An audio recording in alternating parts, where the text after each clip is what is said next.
Guys, ngiye ngomba kubatembereza ahantu hose mwumva mwifuza kabisa. Niba ari ugutembera inaha tuba tugomba kutugenda tuhareba neza. Ndashaka kukwereka ko ibintu byose n'ahangaha bimeze fresh. Tugeze Kagugu muri kuhabona, murahiteguye neza ko tugiye kuhareba fresh. Niho turi butinde, urabibona ko ndi kugenda mbikwereka neza. Niho turi butinde Kagugu, kuko Kagugu nibyo byiza cyane ko twahatinda, kuko niyo ahantu hari centre nziza. Baba bari kugenda bubaka ahangaha bahita kwa Mansera ku Kiliziya. Kwa Mansera ku Kiliziya ni ahangaha, kuko ibintu byose bigenda bisobanuka. Mba ndi kugenda nizera yuko muri gukanda subscribe. Niba ari ubwa mbere ugeze kuri channel ya Ibyiza Africa, ukwiriye gukanda subscribe kugira ngo utere n'inkunga, kugira ngo tujye tugenda tureba buri kimwe cyose kigenda gikurikiraho. Hano haca n'imodoka ari nyinshi bya hatari. Ngize ubwoba iki kimodoka ari giteye ubwoba, ariko nta kibazo, nta byatanje. Tuba dukwiriye kugenda tugaragaza ibintu byose ukuntu bimeze. Reba inyubako nziza bari kuhategurira, bari kuhubaka rwose.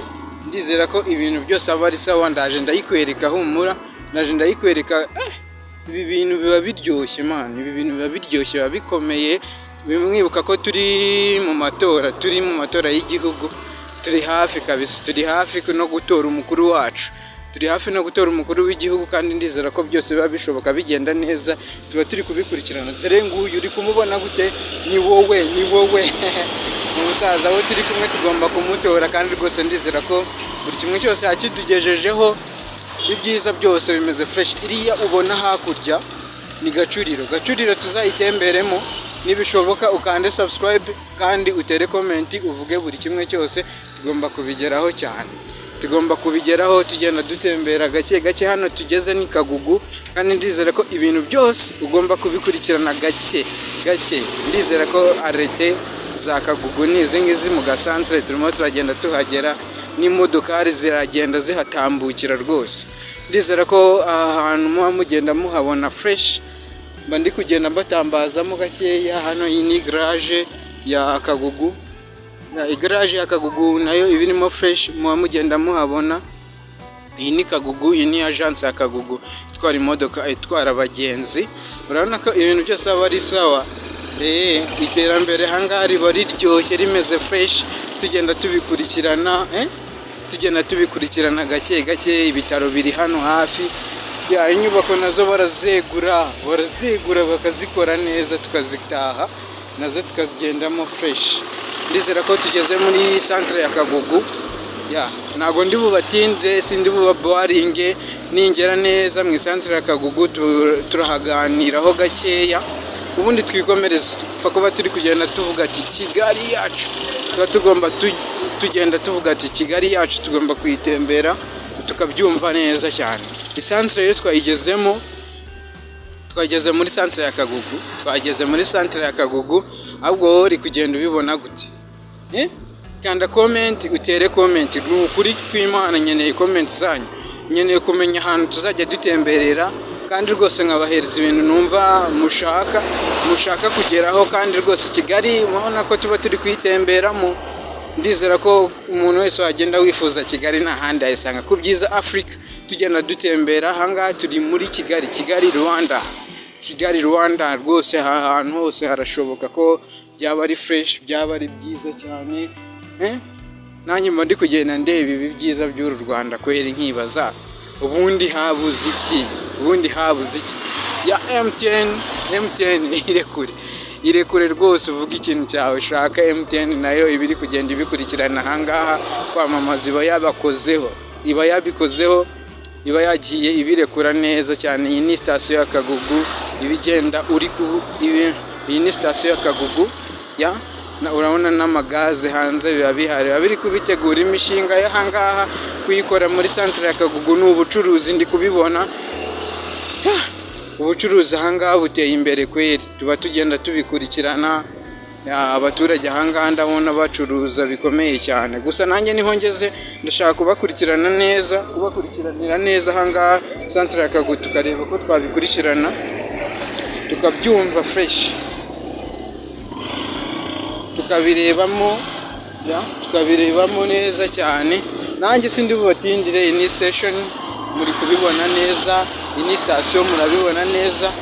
Ni Kagugu, ahangaha ni ku Kagugu tugeze mu isantere. Abacuruzi barakora cyane kweri.